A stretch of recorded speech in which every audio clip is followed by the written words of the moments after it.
एक पिता ताइडी अपने बेटे को जानबूझकर पहाड़ पर चढ़ने के लिए बुलाया ताकि उसे मार सके।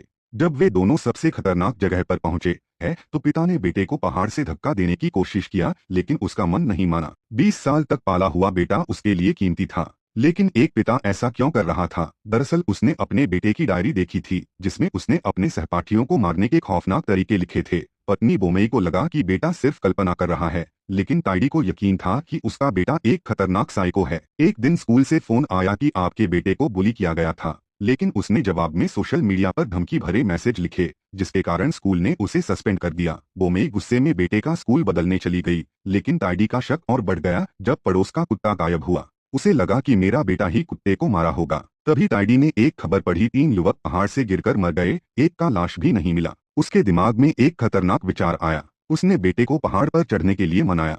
बेटे ने शुरू में मना किया, लेकिन जब पिता ने कहा कि अगर वह चलेगा तो उसे साइकियाट्रिस्ट के पास नहीं जाना पड़ेगा, तो बेटा तैयार हो गया। पहाड़ पर ताइडी ने बेटे को खतरनाक रास्ते पर चलाया और धीरे से उसे धक्का देने की सोची, लेकिन तभी बेटा मुड़ा और पूछा, आप क्या कर रहे हो? फिर सच सामने आया, बेटे ने जानबूझकर डायरी में वो सब लिखा था ताकि पिता उसकी भावनाओं पर ध्यान दे सके। वह बदलना चाहता था और आइसलैंड घूमने की योजना बना रहा था। ताइडी को अपनी गलती का एहसास हुआ। उसने अपने बेटे को पैसे दिए और उसे आइसलैंड भेजा।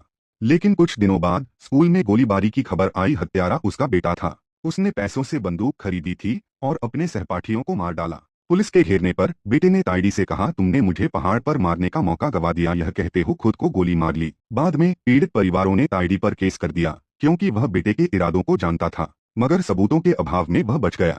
लेकिन ताइडी जिंदगी भर अपने किए और बेटे की अनदेखी के लिए पछताता रहा।